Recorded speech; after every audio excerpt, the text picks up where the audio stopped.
experience, I can speak from my experience of what I've perceived. That's pretty much all I can do. Like, I really, unfortunately, I don't really know what happens when you die any more than anybody else does, which is kind of a scary fact. But I think a lot of what is referred to as a ghost are usually people that lived and are stuck here for whatever reason. They're not always miserable. Some people are just really happy here. They, are like, I like this house, I want to hang out here, I don't want to leave.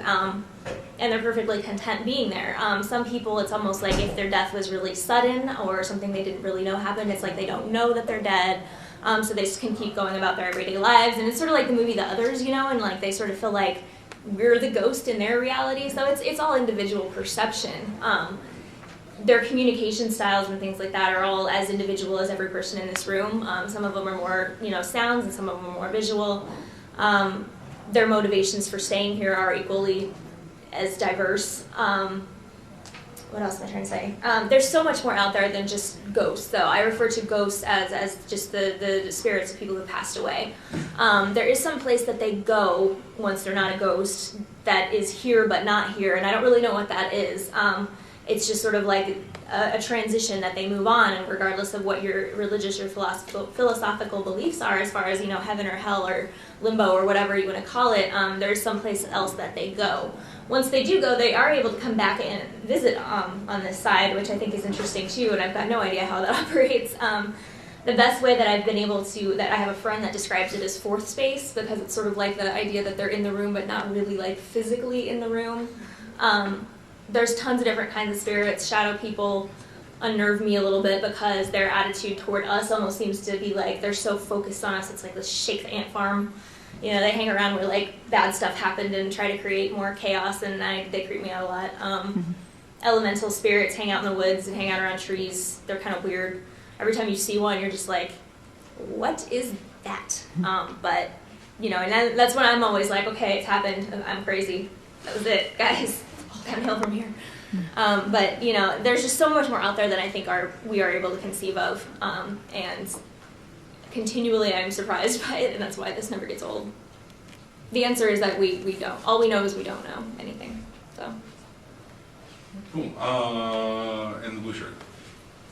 When you're doing your hunts, and this is based on some of my personal experiences, have you ever come across something that is not necessarily a ghost or spirit as conventionally think of it, but is more demonic? I have not. I haven't had any run-ins with any demonic spirits.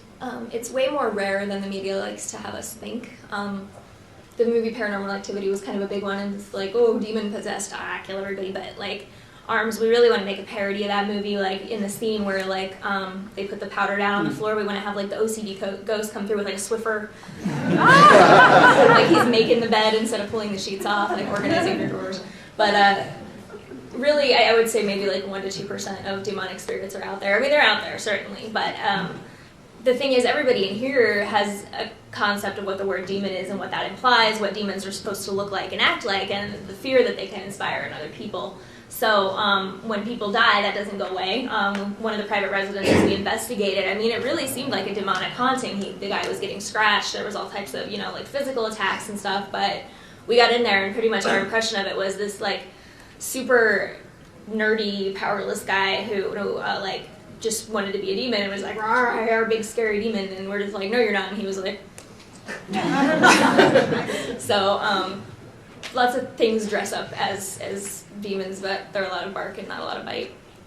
And that brings us a good point that I was interested about, and I think everyone in here has seen paranormal investigation television shows, or that's where this has become more popular. The panel, what's your opinion on paranormal investigation as represented in the media? And Heather, you probably have a unique take on it, being part of a show. But everybody, what's your opinion on paranormal investigation in the media? I think that I think they're shows. I think they're there to bring in ratings. I'm not confident that everything that you see on TV is 100% true. I don't know. Did anybody see? I think it was last Halloween, the Ghost Adventures live hunt. Anybody watch that? Yeah. Where the guy was the ghost box, where they're trapping the ghost, and the guy throws his meter across the room. It's like, whoa, what was that? But little did he know the camera was right on him. But if it wasn't for those shows, we wouldn't have gotten involved. Yeah, I think that the shows do bring this to life. It makes everyone interested into doing it. But the reality is not everyone is going to go out and on every hunt get an EVP or get awesome footage or be touched or scratched. I think it's a double-edged sword, honestly, because it does bring more attention to paranormal investigation and therefore hopefully more funding for legitimate research in the future. But television, in order to keep the masses entertained, it has to tell a story and it has to have a beginning, middle, and end. The people on the shows have to be characters, like a sort of caricature of yourself that, somebody can say, this is going to be consistent, so every time I watch this show, this is what I can expect out of this person. And so, there's that, and there's also the fact that, like, when we were shooting Ghost Hunters Academy, I mean, we were on film for, like, 16 hours a day, constantly, and so I do not envy those editors their job at all. When I went out there after I was off the show, I had to go out to LA to film a couple of, like, pickup scenes, like those interview things that they do, and I walked in the office out there, and some of the editors came out of their office, and they were like, Heather, you're our hero! And I'm looking at them like, and they're like, you don't know us, but we know everything about you. And they do. They hear everything I say for 16 hours a day. It's got to be boring as hell. But so, because of that, they have to cut out a lot. They have to sort of make things a little bit more linear. You can't have,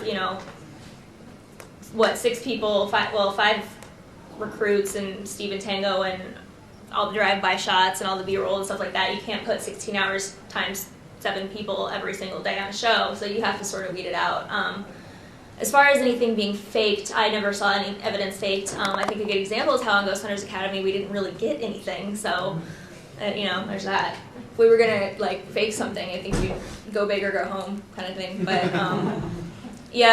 the one thing that we did really have happen was in Eastern State when Chris and I had the voice in the hallway, and that was the only really, evidence-type experience that we had, so I haven't seen anything faked. I think that the reason that I got into doing Ghost Hunters Academy and sort of the media end of the paranormal is because really this is something I'm passionate about and it's what I love, and everybody wants to be paid to do something they love. Everybody wants to make a living doing what they're passionate about, and that's sort of the venue and the forum for it. So it's not without its faults, but I think that it definitely brings more awareness. Another point about the TV shows, real quick. You think it's amazing how Ghost Hunters can go to a location and do a huge place in one night, and they review all the evidence in one day. If you watch some of the episodes, you'll notice that the clothes change in different shots. I don't know if anybody's ever picked up on that. We had to wear the same clothes. Okay, Fort Mifflin was terrible because it was humid and it was hot and there was mosquitoes swarm around your head, and we're all sweaty, and then we got rained on, and then we were sweating again. Everybody looked like a wet rat by the end of the day. And then we had to come back for the second night to film again, and we had to replicate exactly what we looked like at the end of the first night. So it was okay, don't shower, don't comb your hair. It was ridiculous. That sucked. I was we do laundry, please. Geraldo set a high bar for you. Yeah. It sucked more just to be around you guys. That's why we didn't get any evidence. The ghosts were yeah. Hey, let's get out there in the brown shirt, please.